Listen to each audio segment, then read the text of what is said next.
ಈ ವಿಡಿಯೋವನ್ನು ನೋಡುವ ಮುನ್ನ ನೀವು ಇನ್ನೂ ಕೂಡ ನಮ್ಮ ಚಾನೆಲ್ ಅನ್ನು ಸಬ್ಸ್ಕ್ರೈಬ್ ಆಗದಿದ್ದರೆ ಸಬ್ಸ್ಕ್ರೈಬ್ ಆಗಿ ಮತ್ತು ಈ ವಿಡಿಯೋಗೆ ಒಂದು ಲೈಕ್ ಮಾಡಿ.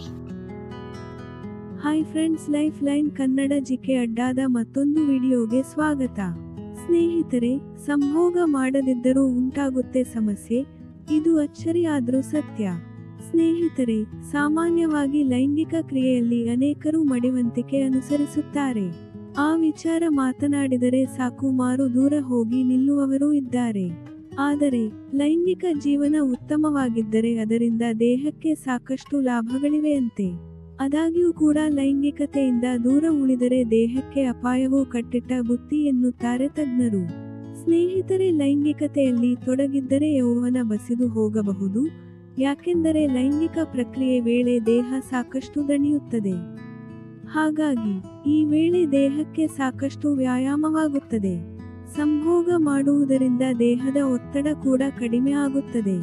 ಈ ನಡುವೆ ಒಂದೊಮ್ಮೆ ಲೈಂಗಿಕ ಜೀವನದಿಂದ ದೂರ ಉಳಿದರೆ ದೇಹಕ್ಕೆ ಸಮಸ್ಯೆ ಎದುರಾಗುತ್ತದೆ.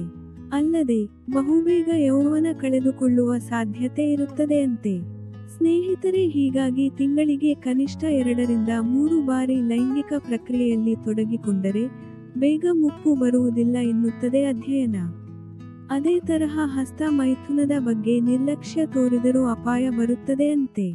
ಆದ್ರೆ ಸಾಮಾನ್ಯವಾಗಿ ಹಸ್ತ ಮೈಥುನದಿಂದ ದೇಹಕ್ಕೆ ಅಪಾಯವೇ? ಅನೇಕ ಯುವಕರಲ್ಲಿ ಹೀಗೊಂದು ಪ್ರಶ್ನೆ ಕಾಡುತ್ತಿರುತ್ತದೆ. ಆದರೆ ಇದನ್ನು ಮಾಡದೇ ಇದ್ದರೆ ಅಪಾಯ ಎನ್ನುತ್ತಾರೆ ವೈದ್ಯರು. ಒಂದು ವೇಳೆ ನೀವು ಹಸ್ತಮೈಥುನ ಮಾಡದೇ ಇದ್ದರೆ ಕ್ಯಾನ್ಸರ್ ಕಾಣಿಸಿಕೊಳ್ಳುವ ಸಾಧ್ಯತೆ ಇರುತ್ತದೆಯಂತೆ. ಹಾಗಾಗಿ ಹಸ್ತಮೈಥುನ ಮಾಡುವುದು ಆರೋಗ್ಯಕರ ಎಂಬ ಅಭಿಪ್ರಾಯ ತಜ್ಞರದ್ದು. ಇನ್ನು ರಕ್ತದೊತ್ತಡ ಸಮಸ್ಯೆ ಎದುರಿಸುತ್ತಿರುವವರು ಅನೇಕರಿದ್ದಾರೆ. ಅಚ್ಚರಿ ಎಂದರೆ ಲೈಂಗಿಕ ಜೀವನಕ್ಕೂ ಇದಕ್ಕೂ ಸಂಬಂಧವಿದೆಯಂತೆ. ಹೀಗೆನ್ನುತ್ತಾರೆ ತಜ್ಞರು.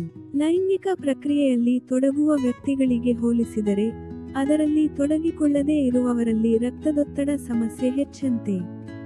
ಆದರೆ ಒತ್ತಡಕ್ಕೆ ಸಂಭೋಗ ಉತ್ತಮ ಔಷಧಿ ಎಂಬುದು ಬಹುತೇಕರಿಗೆ ಗೊತ್ತಿರುವುದೇ ಇಲ್ಲ. ಲೈಂಗಿಕ ಕ್ರಿಯೆ ವೇಳೆ ಎಂಡಾರ್ಫಿನ್ ಹೆಸರಿನ ಕೆಮಿಕಲ್ ಬಿಡುಗಡೆ ಆಗುತ್ತದೆ. ಇದರಿಂದ ನಿಮಗೆ ಚೈತನ್ಯ ಬರುತ್ತದೆ. ಆದರೆ ಲೈಂಗಿಕ ಕ್ರಿಯೆ ಮಾಡದೇ ಇದ್ದರೆ ಒತ್ತಡ ಸಮಸ್ಯೆಗೆ ಪರಿಹಾರ ಸಿಗದು ಎನ್ನುತ್ತದೆ ಸಂಶೋಧನೆ. ಮುಖ್ಯವಾಗಿ ನೀವು ಏನಾದರೂ ಸಂಭೋಗ ಮಾಡದೇ ಇದ್ದರೆ ನೀವು ಕುಗ್ಗಿ ಹೋಗುವ ಸಾಧ್ಯತೆ ಇರುತ್ತದೆ. ಹೀಗಾಗಬಹುದು ಎಂಬ ವಿಚಾರ ಬಹುತೇಕರಿಗೆ ತಿಳಿದೇ ಇರುವುದಿಲ್ಲ. ಈ ವಿಷಯವನ್ನು ವೈದ್ಯಲೋಕವು ನಿಜ ಎನ್ನುತ್ತದೆ.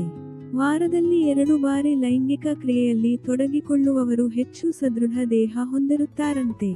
ಮುಂದುವರೆದು ಕಚೇರಿಯಲ್ಲಿ ಸದಾ ಚಟುವಟಿಕೆಯಿಂದ ಓಡಾಡಿಕೊಂಡಿದ್ದರೆ ಉತ್ತಮವಾಗಿ ಕೆಲಸ ಮಾಡಬಹುದು. ನಿಮ್ಮ ಚೈತನ್ಯಕ್ಕೆ ಲೈಂಗಿಕ ಕ್ರಿಯೆ ಕೂಡ ಕಾರಣವಾಗಬಹುದು.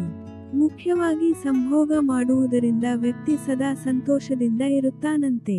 ಹಾಗಾಗಿ ಲೈಂಗಿಕ ಜೀವನದಿಂದ ದೂರ ಉಳಿದರೆ ಈ ಅವಕಾಶವನ್ನು ಕಳೆದುಕೊಳ್ಳುವ ಸಾಧ್ಯತೆ ಇರುತ್ತದೆಯಂತೆ.